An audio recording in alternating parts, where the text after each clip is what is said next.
കളമശ്ശേരി സ്ഫോടനക്കേസ് പ്രതി ഡൊമിനിക് മാർട്ടിനെതിരെ മൊഴി നൽകരുത് എന്ന് ഭീഷണി സന്ദേശം. മലേഷ്യൻ നമ്പറിൽ നിന്നാണ് യഹോവ സാക്ഷികൾക്ക് വധഭീഷണി എത്തിയത്. ആലുവ സൈബർ പോലീസും കളമശ്ശേരി പോലീസും കേസെടുത്ത് അന്വേഷണം തുടങ്ങി. 8 പേർക്കാണ് കളമശ്ശേരി ബോംബ് സ്ഫോടനവുമായി ബന്ധപ്പെട്ട് ജീവൻ നഷ്ടമായത്. അന്ന് മുതൽ ആരംഭിച്ച ആ ദുരൂഹത ഇപ്പോഴും അവസാനിക്കുന്നില്ല.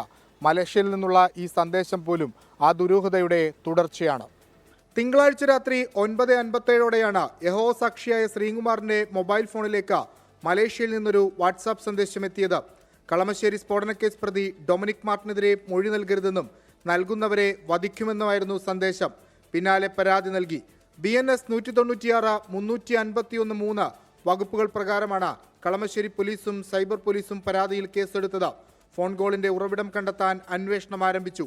2023 യഹോവ സാക്ഷികൾ കളമശ്ശേരിയിൽ നടത്തിയ കൺവെൻഷനിടയിലായിരുന്നു സ്ഫോടനം നടന്നത്.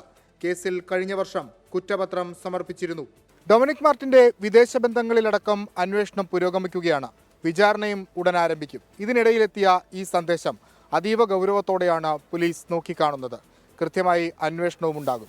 കൊച്ചിയിൽ നിന്ന് വിഷ്ണു സുരേഷ്, 24.